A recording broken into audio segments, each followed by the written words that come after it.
rock, y'all. So let's rock, y'all. Non-stop, y'all. To the beat, y'all. The body rock, y'all. So let's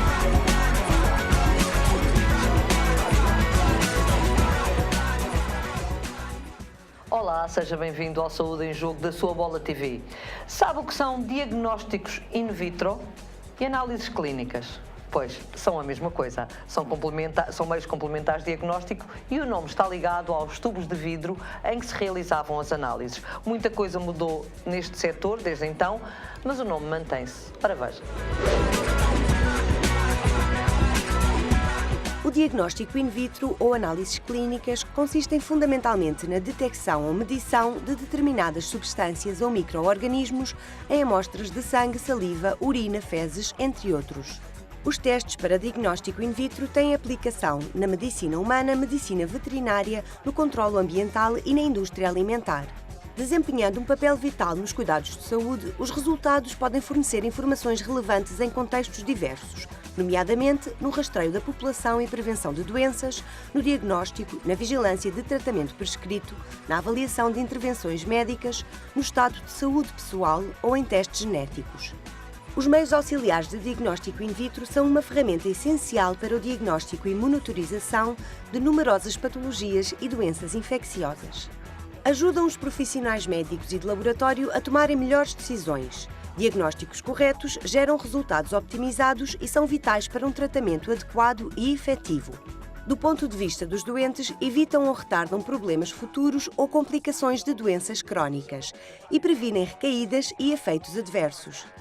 Do ponto de vista clínico, permitem obter um diagnóstico rápido e fiável, melhoram a eficácia dos tratamentos e permitem conceber tratamentos ajustados às necessidades específicas dos doentes. Está com Saúde em Jogo. Hoje vamos perceber a importância dos diagnósticos in vitro como meios de ajuda no diagnóstico precoce para o doente e para o médico. É nosso convidado José Carapeto, representante da Comissão Especializada de Diagnósticos in Vitro da Apifarma. Doutor, seja bem-vindo, muito obrigada por estar connosco. Que importância é que tem, de facto, eu ia dizer as análises clínicas, mas é preciso começarmos a dar outros nomes às coisas, e os diagnósticos in vitro é o nome que agora se utiliza. Que importância é que tem, quer para o doente, quer para o médico, a realização do diagnóstico in vitro? Muito boa tarde, muito obrigado pelo convite. A importância é fundamental na detecção precoce de determinadas situações. Nós fizemos na Apifarma um estudo, encomendámos um estudo a uma empresa pitagórica para termos um bocadinho a percepção, efetivamente, do que é que as pessoas e os próprios profissionais de saúde pensavam sobre a questão das análises clínicas. Deixe-me usar esta terminologia, ainda usar o mesmo termo, que é mais, talvez, aquela que as pessoas melhor entenderão. E, efetivamente, é percepcionado, por exemplo, que em termos das análises clínicas é, de facto, uma dos aspectos mais relevantes que a população considera em termos de cuidados de saúde. Efetivamente, as análises clínicas, por parte das pessoas, existe uma grande sensibilização e dos próprios profissionais de saúde. Também, não é? Portanto, porque, de facto, a análise clínica permite prevenir e em vez de remediar, que é a questão fundamental, que nós consideramos que a prevenção é fundamental e as análises clínicas são um instrumento essencial nessa prevenção. Uma das coisas que os portugueses também disseram nesse estudo que vocês fizeram foi que pedem mesmo, é mesmo quase um pedido deles ao médico, não é? Para que sejam feitos exames de maneira a poderem ter uma ação real sobre a sua doença ou sobre a patologia que estão a despistar, digamos assim, não é? Exato. Hoje em dia as pessoas estão cada vez mais bem informadas e têm cada vez mais conhecimentos e são mais exigentes. Há um médico, meu amigo, eu não sou médico, gostaria de esclarecer desde já, mas há um médico, meu amigo, que diz com uma certa graça que agora nunca tem primeiras consultas, porque todos os seus doentes já visitaram um colega que é a internet. Ele diz isto com uma graça, portanto, no mínimo, já houve houve um colega que foi consultado, que é a Claro. internet.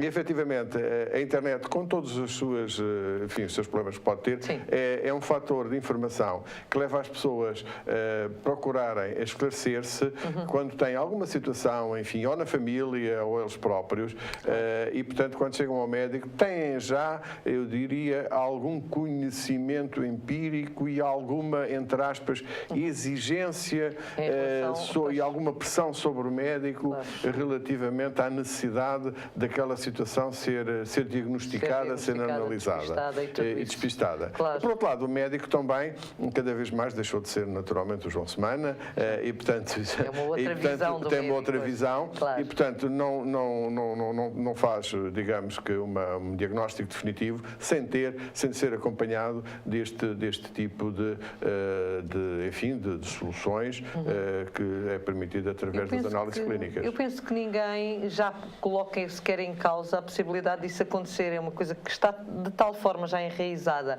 no cidadão comum que ele sabe que mesmo indo ao médico, vai ao médico, mas já sabe que vai ter de fazer análises numa fase consequente, porque obrigatoriamente a análise clínica é das coisas básicas para poder fazer a avaliação. E eu trazia aqui, doutor, porque é muito importante vermos também a evolução dos tempos, não é? Claro. Como disse ao princípio, as análises clínicas eram feitas em tubos de ensaios de vidro. Exato. Hoje não são sequer em vidro, não é? Ainda às vezes na recolha existe também, mas há outras soluções. Basicamente é plástico já, para exatamente, depois descartável e deitar fora, não é? Já há outras soluções técnicas. E nós lembramos, essa evolução foi uma delas, mas lembramos de uma, e eu estava a fazer a escrita para este programa e a compilar os dados que queria colocar na entrevista, e lembrei-me de repente da Angelina Jolie, que ultimamente foi muito falada devido a ter feito uma mastectomia dupla. Exato. Como forma de prevenção de um cancro. Exato.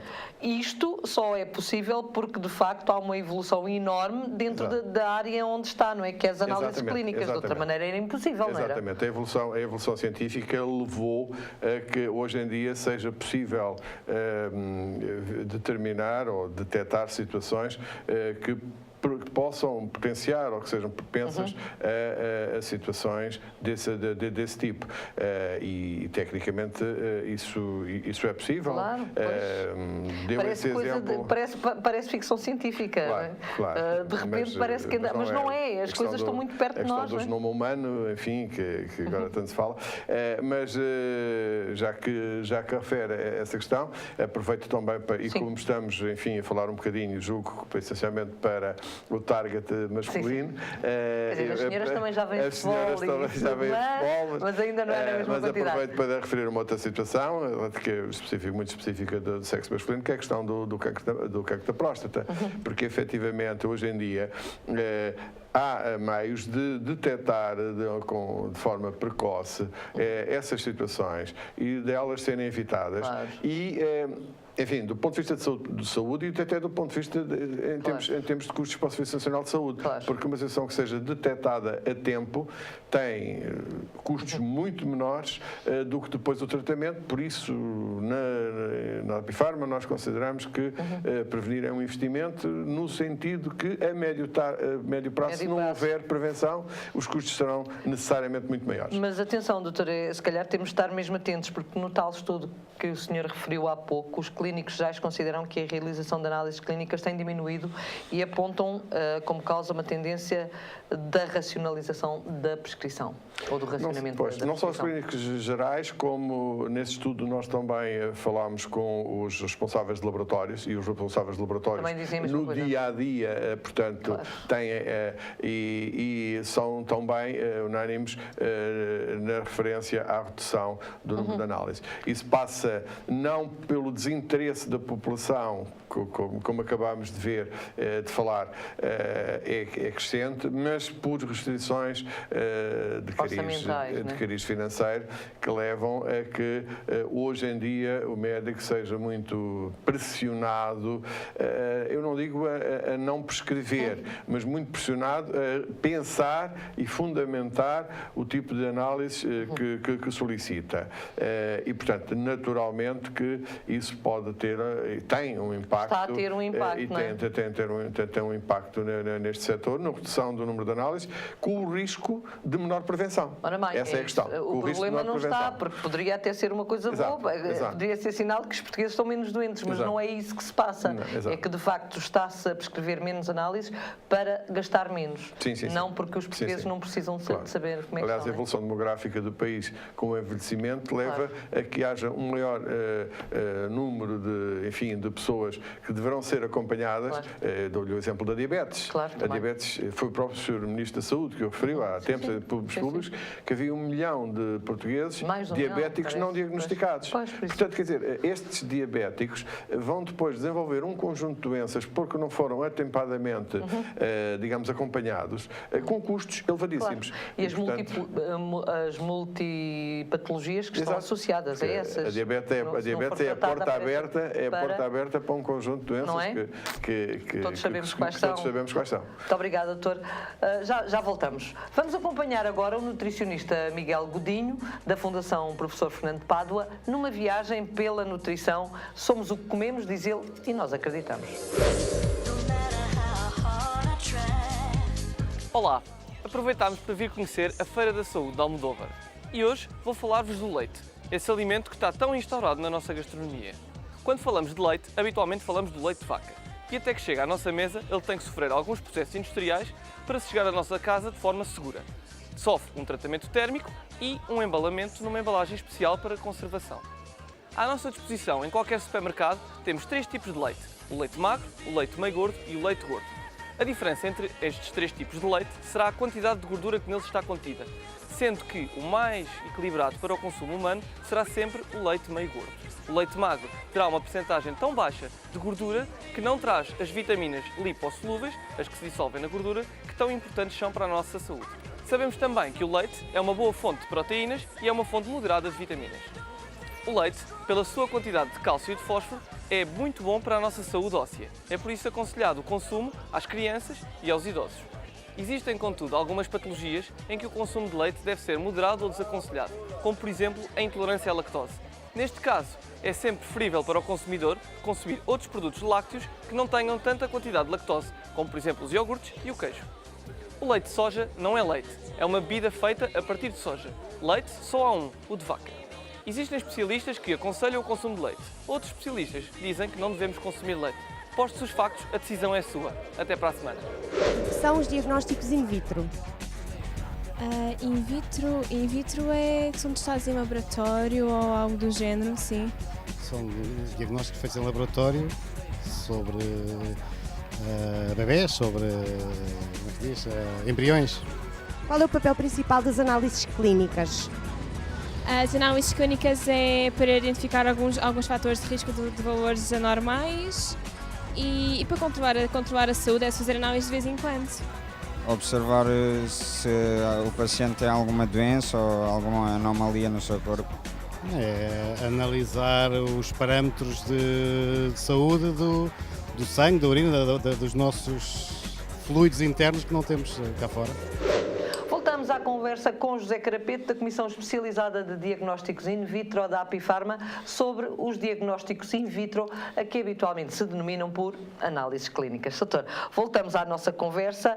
É consensual, de facto, a opinião de que o incremento do diagnóstico por análises clínicas pode também diminuir o custo do tratamento? Que isso é que é interessante, não é? Quer dizer, por um lado, estamos a tentar racionalizar de uma maneira, menos análises clínicas, quando estamos a fazer pior, porque depois, se deixamos as patologias evoluírem, elas podem ter um custo muito maior do que aquele que, se fossem tratadas à partida, poderiam ter, não é? Exatamente, é essa a questão de base que eu tinha referido há pouco, que é, de facto, a diminuição da prevenção leva a que, a médio prazo, haja custos maiores, porque, poupou-se não sei quantos milhões de euros nas análises, mas não se fez o acompanhamento devido a todo um conjunto de situações que depois vão ter reflexos mais tarde. Aliás, portanto, já referi há bocadinho o caso da diabetes, mas não só. Não, há outras questões, não é? Um conjunto de outras, aliás, todas elas, todas as doenças em que haja meios de atempadamente se fazer diagnóstico, se não for feito, obviamente que tem custos acrescidos submetidos mais tarde, mais cedo ou mais tarde. Claro.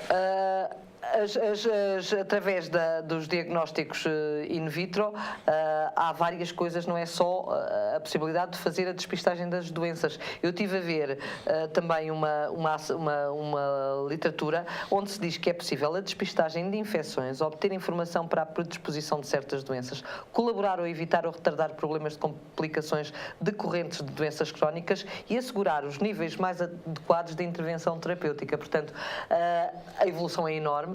Cada vez temos mais ferramentas ao nosso alcance para, de facto, conseguirmos tratar aquilo que tem, e as análises clínicas estão sempre presentes. Nós não conseguimos pensar em fazer uma operação sem termos análises clínicas antes, não é? Claro. Porque as análises clínicas já não é aquela análise da ureia ou a análise da glicémia, portanto, há uma bateria de análise e há cada vez uma maior sofisticação, à medida que a ciência vai evoluindo, que nos permite fazer a tal prevenção bastante qualificada e que, conforme disse, eu não queria complicar muito o programa com esse conjunto de referências que fizem muito bem.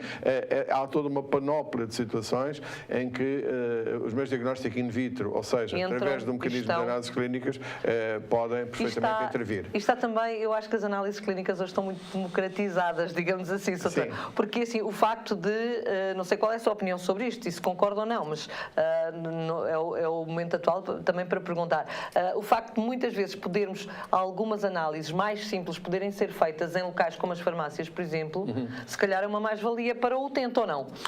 O que é que acha? O que é que acha dessa ideia? Acho que há uma polémica nessa matéria pelos especialistas e não queria, eu como não sou médico, não queria entrar nessa polémica. É um meio novo, é natural que... Mas é democratização da análise clínica. Eu agora não estou a olhar, se calhar é incorreto. Sobre se fazer um teste de glicémia rápido numa farmácia, se está ou não mais, digamos, tem fiabilidade maior ou menor do que no laboratório, não queria entrar por aí. Mas o que é certo é uma coisa, é que se a pessoa for à farmácia e fizer esse tipo de exame e lhe der parâmetros, que a possam questionar, provavelmente o que eu aconselho é que vá fazer uma segunda análise acompanhada pelo médico, mas isso que disse bem é a democratização da análise clínica. A noção de que o utente precisa deste meio complementar diagnóstico até para ele próprio. Exatamente. Porque antigamente era muito para o médico ler, era muito para o médico ver. Neste momento é a própria pessoa que já tem controle sobre a sua doença,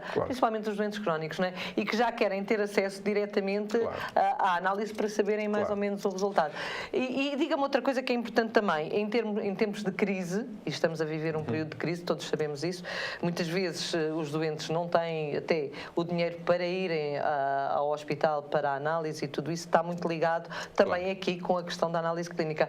Como é que estão os profissionais desta área a trabalhar? Continuam a trabalhar bem? Há dificuldades? Ou está, eu acho que em termos da fiabilidade do resultado das análises de trabalho, acho que isso é inquestionável. Agora, em termos dos meios disponibilizados, aí já, de facto, como em tudo num país em crise, digamos, os meios são mais escassos, na medida em que os recursos são menores.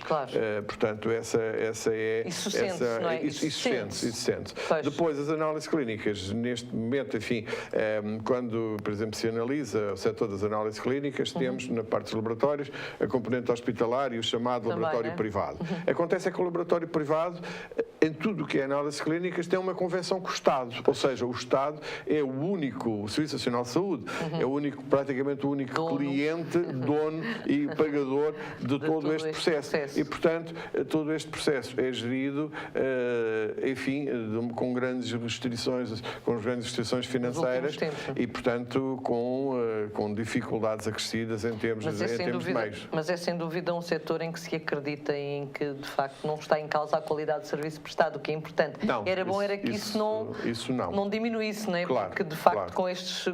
com estas crises todas, a Claro. tendência é para que muitas Claro. vezes os serviços baixem a qualidade. E este é um serviço tão bom que não há aqui O que nós temos receio é que possa diminuir o acesso. Também, ou não é? seja, ao tentar-se canalizar para o hospital todo um conjunto de análises que eram feitas num outro setor, que depois não exista, não é competência técnica, não é isso que está em causa, Pois, isso mas existe a capacidade de resposta atempada Claro. ao nível do serviço do laboratório do hospital, Sim.